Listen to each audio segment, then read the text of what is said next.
The following recording is a tape interview with Jack Butcher and Tim Nonte on the Fast Breaks program at Jasper on the Sunday following Lagoti's winning the regional 1975.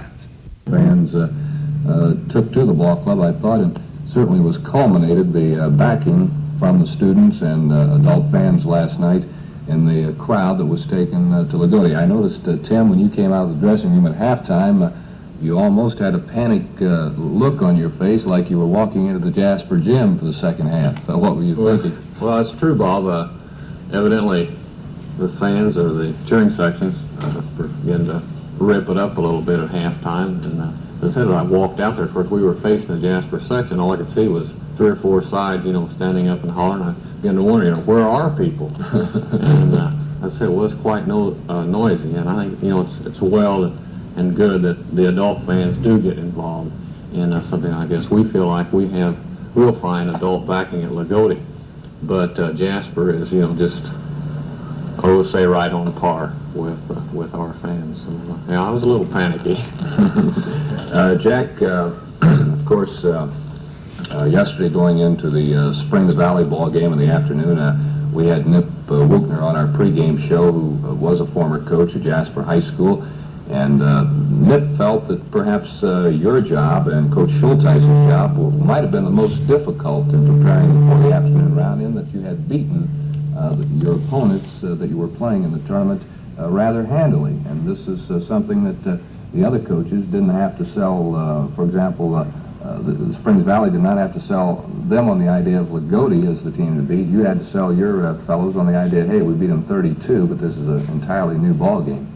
Well, Bob, I think that's true. A team that has been beaten by another team through the year by a considerable number of points can go out there with the idea, well, we don't have anything to lose, and can go out and play, rather loose type of basketball, and sometimes that's the best kind. Even when we got ahead of Springs Valley by a comparable margin, they kept coming back at us, as did Jasper last night. But before I forget it, Bob, I'd like to compliment Ed Schulteis and the Jasper Wildcats for an outstanding season. I was told, early in the year by a rather knowledgeable individual, a knowledgeable basketball individual, that Jasper wouldn't have anything.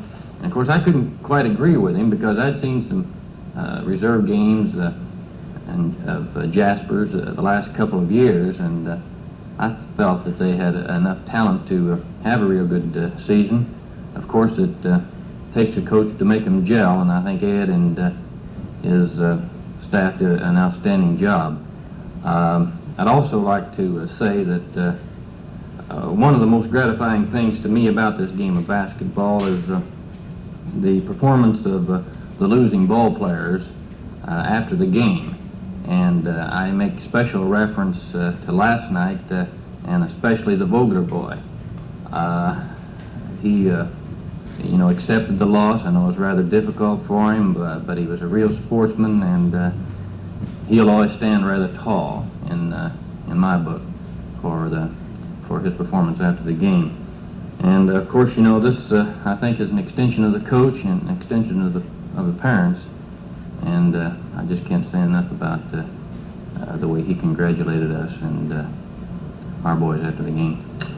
Jack, if we might again just sort of look over the Springs Valley victory, which was game 2 yesterday.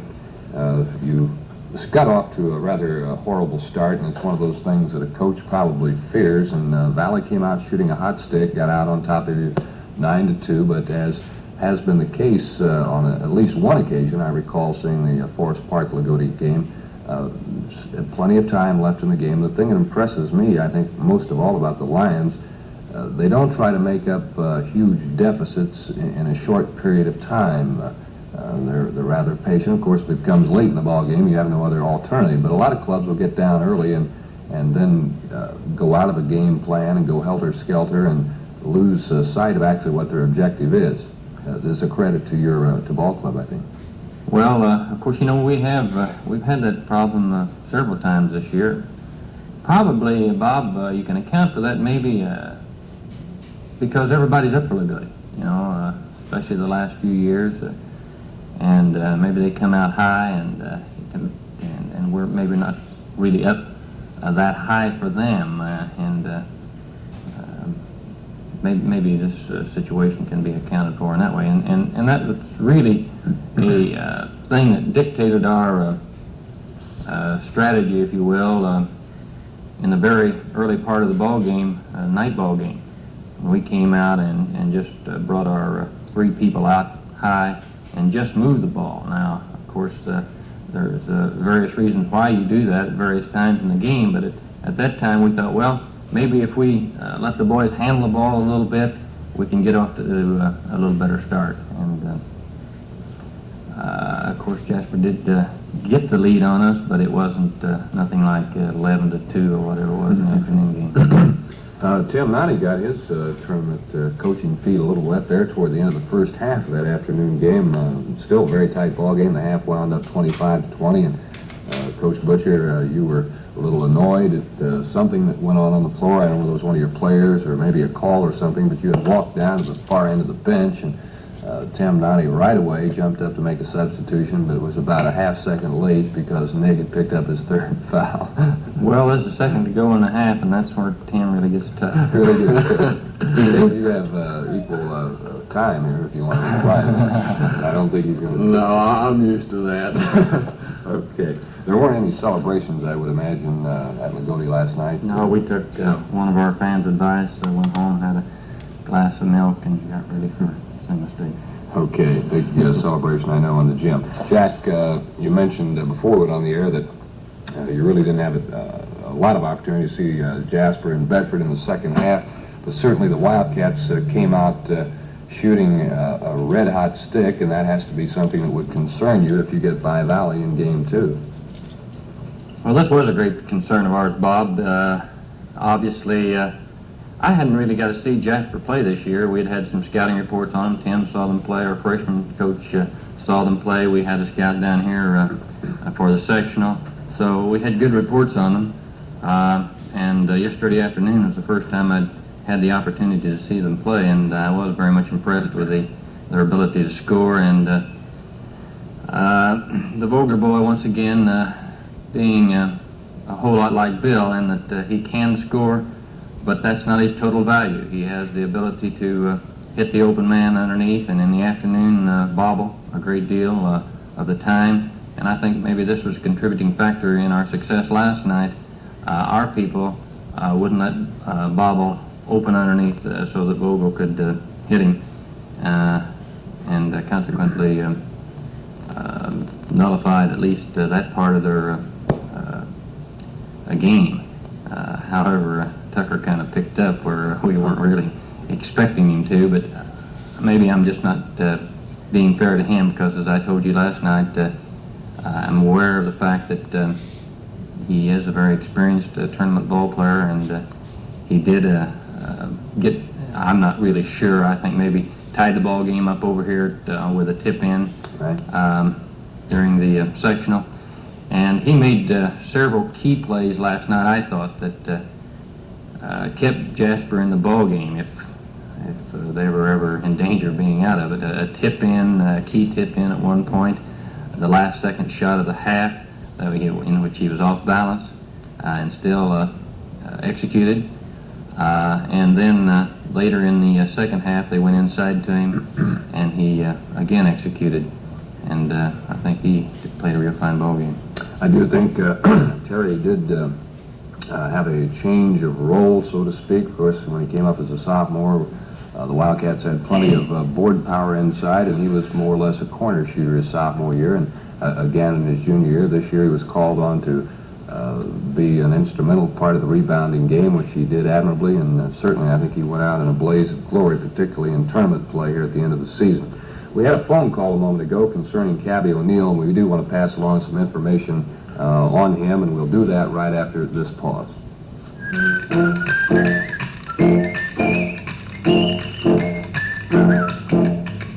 As soon Earl Burrs and Wally Nycom at Gus Derner Sports in Jasper remind you that it's time for you sponsors and managers to be thinking about ordering those new softball uniforms. As I said before the commercial break, had a call, someone calling and wanting to know the condition of Cabby O'Neill. He was operated on, I believe, Tuesday or Wednesday, and as I understand it, is progressing rather well for whatever his ailment was, and I really don't know all the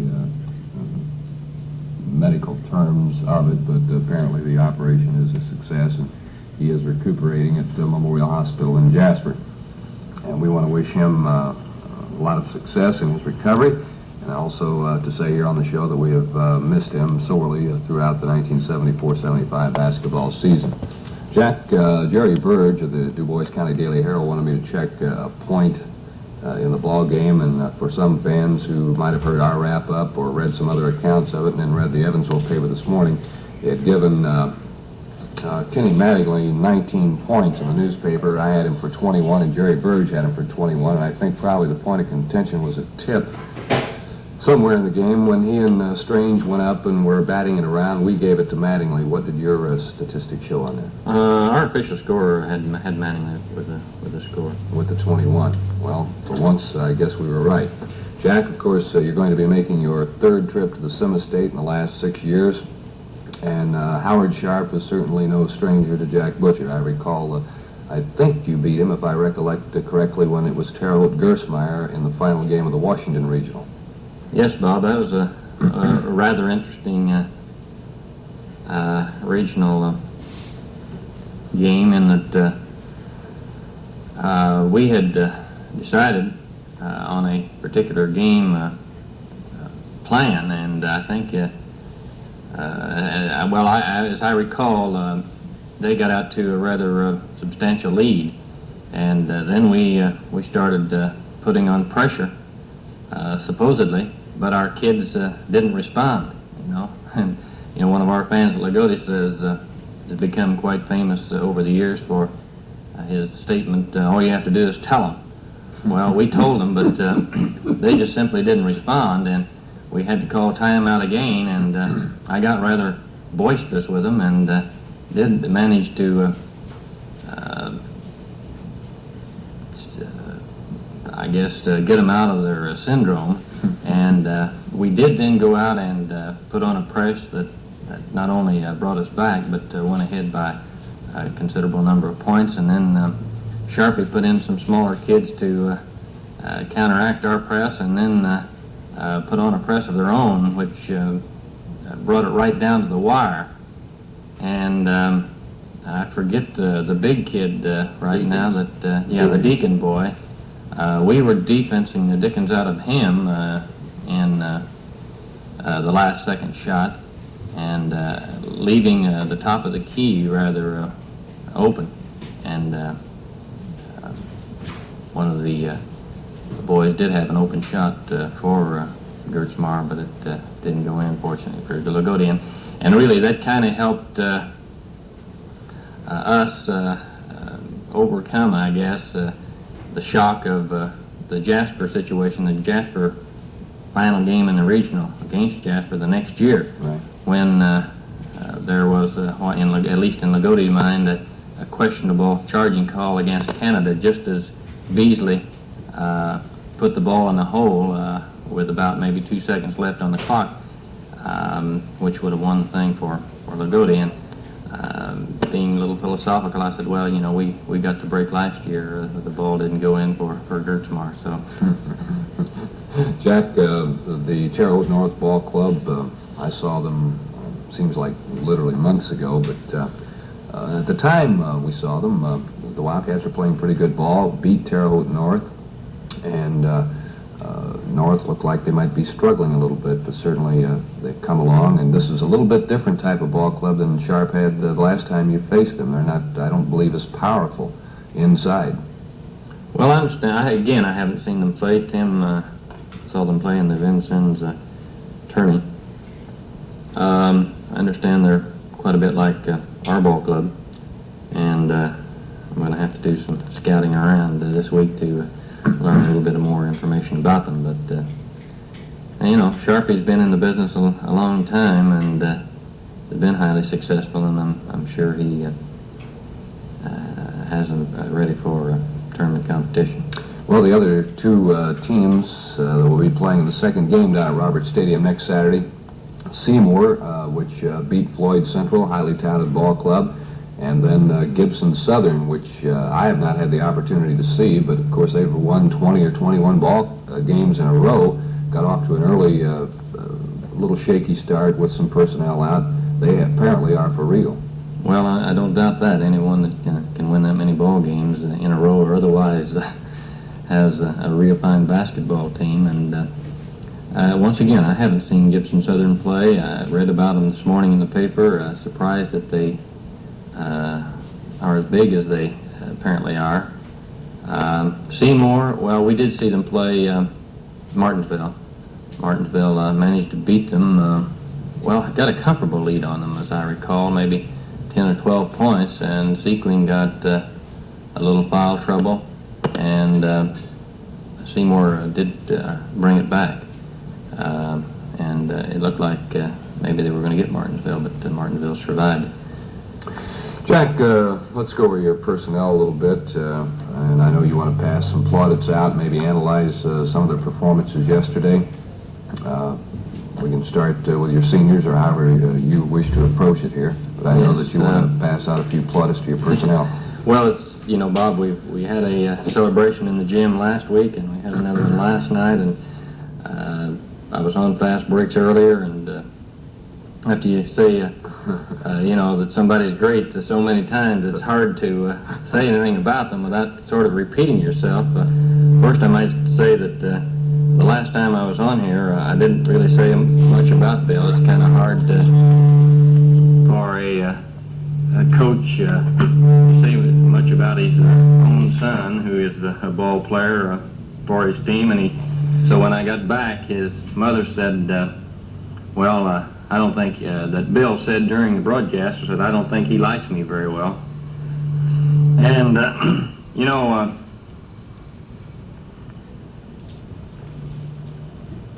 the Evansville paper this morning made reference to Coach Bill Butcher.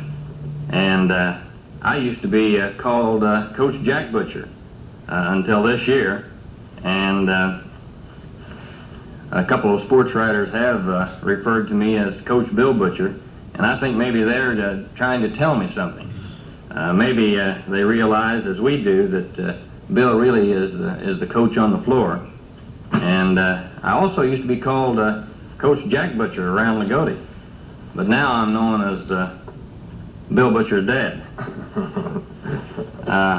I'd like to, as you say, mention at least one other senior before I get on to some that get a lot of credit, and I'd like to mention Bob Bell. Bob is sort of the forgotten senior in that he doesn't really get to play much. But certainly the type of individual that he is contributes a great deal towards the spirit and the morale of the team. And I have always maintained that spirit and morale is the factor that contributes to success. And so Bob is no less an important part of the success of this ball club. Kenny Nigg, not a senior, but a junior. You know, Kenny didn't have a very impressive sectional from the standpoint of scoring, and you know, we could have maybe panicked and gone with Wagner, who had a rather impressive sectional. But we had confidence that Kenny could do the job. We stuck with him, and certainly yesterday, not just last night, but yesterday, he did an outstanding job, and certainly lived up to the confidence that we had in him. I'm not really absolutely sure about his statistics. I think last night, at least according to our charts, he had something like 7 for 7 from the field, and I don't know, yesterday afternoon he might have missed 2 or 3, you know. He's 9 for 11. He missed 2 shots. While you're on Nick, Jack, if I might interject here, after seeing him, you know, perform in several ball games, his outside shooting, of course, was never, I don't think, any question, but Yesterday, I thought he really took it to the hole more than I had ever seen him do that, and took it with accuracy and authority. Well, you know, we've been telling Kenny all along that his outside shot is not going to survive unless he has the ability to take a man one-on-one and beat him. You know, a defense can come out on you if all you have is a set shot. However, if you have the ability to make that crossover move and beat that man once he takes or comes out to get you, then your set shot can continue to be effective. So he did that very well in the regional. Back to your boy, was there any change in your game plan as far as Bill offensively? He didn't seem to be taking, his normal shot on several occasions. He was trying to penetrate and deal it off, it seemed like. Was that planned, or is he freelance on that? Yeah, well, Bob, Bill, as I told a sports writer yesterday, throughout his history of his career, the toughest basketball games, or during the toughest basketball games, he will assume a greater responsibility for running the ball club, and it's rather difficult, I think, for a boy to do both, to be the leading assist man and at the same time assuming all the offensive responsibility. Now, of course, we at various times this year I tried to have other players to assume the role of directing and running the ball club. But Bill is pretty much a natural leader in that respect, and if I may, probably inherits that from his own man, in that was usually my responsibility both in high school and college, and I think this is where his strength is. If the defense obviously pays a great deal of attention to him, and I think they did this in the regional, and a great deal of the time throughout the year, he has the ability to draw the crowd on him and then feed off to somebody else underneath. And I think he does this rather well, and I think this will make him valuable as his career continues. All right, Kenny Mattingly, I think I made the comment on our post-game show last night to your assistant, Tim Nonte, that Mattingly really has a quick step. His first step on the baseline is it's almost unseeable, I guess you'd say, and he's down that baseline and inside before the defensive man can really react. Well, he's exceedingly strong and jumps well, and as you indicated, is rather quick in making that move. Of course, you know, we work on that move a great deal from the time that they are in grade school, because we feel that's one of the key to our success. Segra did it, you know, in 70. Right. Trout couldn't do it very well because he didn't come up in our program, but we usually have people who can make that move. I think probably Kenny does make it quicker and with greater authority, maybe, than some of the people that we've had in the past. All right, you want to continue on? Well, another senior that we are just overwhelmed with is Mark Riggins. Mark just setting his basketball playing aside for a while on the court. Once again, a great deal of leadership and just a tremendous attitude. You know, there's been various times this year when Mark has gotten in foul trouble that he's had to sit on the bench for a variety of reasons.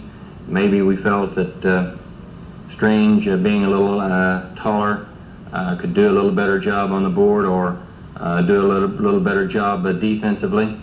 And whenever we've relegated Mark to that role, he just responded beautifully as far as attitude is concerned. You know, a lot of times a kid could get down and be unhappy with that type of situation, but Mark has accepted it, as have all these kids in their role, and we're just real proud of him. And on top of that, there's times that he's contributed offensively. You know, maybe not the 20 or something of that nature, but key baskets.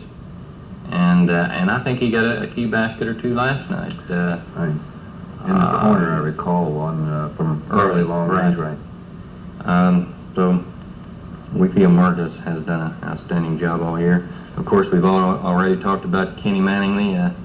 I was thinking last night at some time, we're certainly happy to have Kenny back next year, both Kennys for that matter. Mike Walls, well, once again, Mike has assumed a role this year that we've assigned to him, and pretty much like Riggins, there are times when Mike's had to sit on the bench to once again let Dave Strange come in there and do the thing that Dave can do well.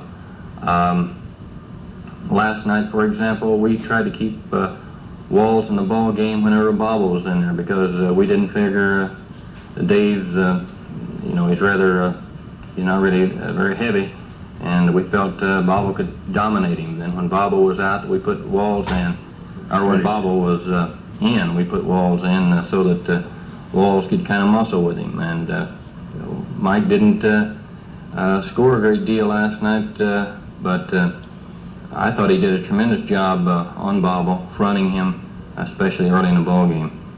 And many times, when we were doing a lot of pressing early in the year, we felt we couldn't really press with Mike in there. We went with Dave, and once again, Mike assumed that role. He didn't pout and sulk as young kids can do when they aren't getting to play. And then another kid that we're so very proud of is Mike Wagner.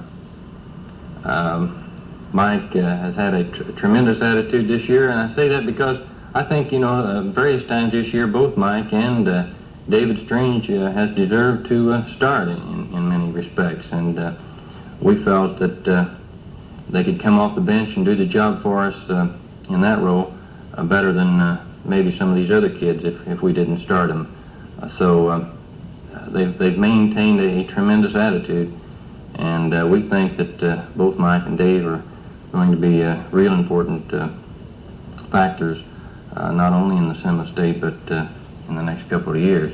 Mike, maybe you were over at the Huntingburg Regional, but Mike did a tremendous job in the sectional. As I indicated, Kenny wasn't having a very good sectional, and Mike came in and made the Pike Central game rather easy for us in that he hit about, something like 9 for 11 or something from the field, and does a tremendous job of ball handling. He's going to be an entertainer. We'll probably fill that gym for the next couple of years just to watch Mike entertain the people. I got a big kick out of him yesterday. I think he was blazing up the sideline, and I don't know whether the ball came off his shoe or what, but it came off the floor rather hard and hit him in the nose, and I think you took him out of the game shortly thereafter, and I think I kind of felt sorry for him at that moment, but he got in, got a bucket, and certainly he'll never forget that the rest of his high school career. Well, Mike, at this stage in his career, he's a little inclined to get excited and to operate about 2 or 3 speeds faster than his body's really capable of, but still, he's done a lot of things this year that has helped us whenever we needed it. Usually,